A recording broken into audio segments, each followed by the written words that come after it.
શારીરિક કષ્ટોમાંથી મુક્તિ, રોગ, અશક્તિ અને દુઃખમાંથી છુટકારો. પ્રિય ભક્ત મિત્રો, આપ સૌનું હાર્દિક સ્વાગત છે આપણા આ આધ્યાત્મિક ચેનલ પર. આજે આપણે એક એવો વિષય લઈને આવ્યા છીએ જે દરેક માણસના જીવન સાથે સીધો જોડાયેલો છે: શારીરિક કષ્ટોમાંથી મુક્તિ. આજના સમયમાં લગભગ દરેક માણસ કોઈને કોઈ રોગ, દુર્બળતા, થાક, માનસિક તણાવ અથવા અશક્તિથી પીડાય છે. પણ શું આ બધું અનિવાર્ય છે કે આમાંથી છુટકારો શક્ય છે? બીમારીનું મૂળ કારણ. માંદગી અને અશક્તિને કારણે મનુષ્યને અનેક પ્રકારના કાયાકષ્ટો ભોગવવા પડે છે. પણ પ્રશ્ન એ છે, આ બીમારીઓ આવે કેમ છે? શાસ્ત્રો કહે છે, બીમારીનું મૂળ કારણ છે: 1. અસંયમિત આહાર વિહાર, 2. અનિયમિત જીવન, 3. અયોગ્ય ખોરાક, 4. આળસ, 5. અતિ પરિશ્રમ, 6. ઇન્દ્રિયોની અશિષ્ટ, 7. ચિંતા, 8. માનસિક અસ્વસ્થતા, 9. મનોવિકાર. આ બધું મળીને શરીરને નબળું બનાવી દે છે. કયા રોગો ટાળી શકાય? શાસ્ત્રો સ્પષ્ટ કહે છે, વારસાગત, જન્મજાત અથવા પ્રારબ્ધજન્ય રોગો સિવાય બાકીના લગભગ બધા જ રોગો મનુષ્ય ઈચ્છે તો ટાળી શકે છે. જો મનુષ્ય પોતાની શારીરિક અને માનસિક તંદુરસ્તી પ્રત્યે સજાગ રહે તો દીર્ઘજીવન અને આરોગ્ય સરળતાથી મેળવી શકાય છે.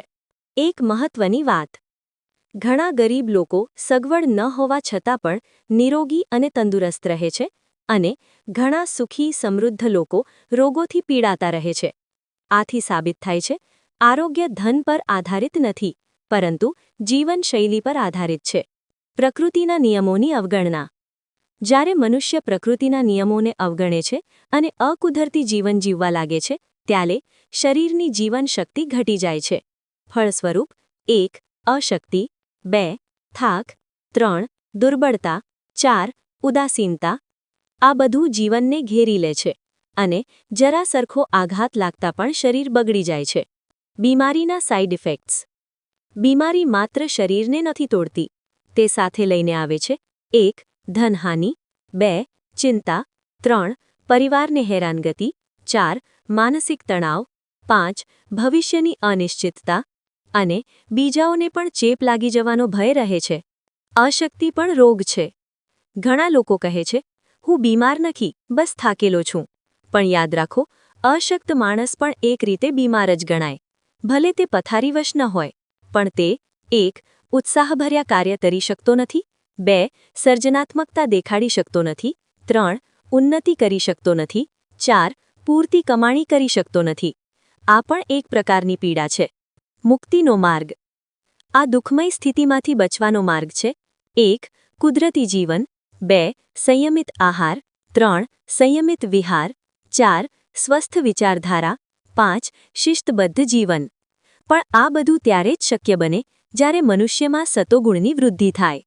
ગાયત્રી ઉપાસનાનો સૌથી મોટો ફાયદો એ છે, તે સાધકમાં સ્વાભાવિક રીતે જ સતોગુણ વધારતી જાય છે. અને જ્યાં સતોગુણ હોય ત્યાં 1. અસંયમ રહેતો નથી, 2. આળસ રહેતી નથી, 3. અશિસ્ત રહેતી નથી, 4. દુષ્પ્રવૃત્તિ રહેતી નથી, એટલે રોગ પણ રહેતો નથી. ચમત્કારિક પરિણામો. ઘણા એવા રોગો જે લાંબા સમયથી ઘર ઘાલીને બેઠા હતા, જે દવા દારૂથી પણ મટતા ન હતા, જેને ડોક્ટરોએ અસાધ્ય કહ્યા હતા, તે ગાયત્રી ઉપાસનાથી સારા થયા છે. મોતના મોઢે પહોંચેલા લોકો પણ સ્વસ્થ થઈ ગયેલા જોવા મળ્યા છે. સાચો રામબાણ ઇલાજ. શરીરમાં સતોગુણની વૃદ્ધિ કરવી. આ જ સાચો રામબાણ ઇલાજ છે. એવો ઇલાજ આધુનિક ચિકિત્સાના કોઈ પણ શાસ્ત્રમાં મળતો નથી. શરીર મંદિર છે, અને આત્મા તેમાં વસ્તુ દેવ છે. જો મંદિર સ્વચ્છ ન હોય તો દેવ કેવી રીતે પ્રસન્ન થશે? એટલે આજથી જ સંયમિત, સ્વસ્થ અને સત્વમય જીવન તરફ આગળ વધો. જો આ વિડિયો આપને ઉપયોગી લાગ્યો હોય, ઋષિચિંતન ચેનલને 1. લાઇક કરો, 2. સબસ્ક્રાઇબ કરો, 3.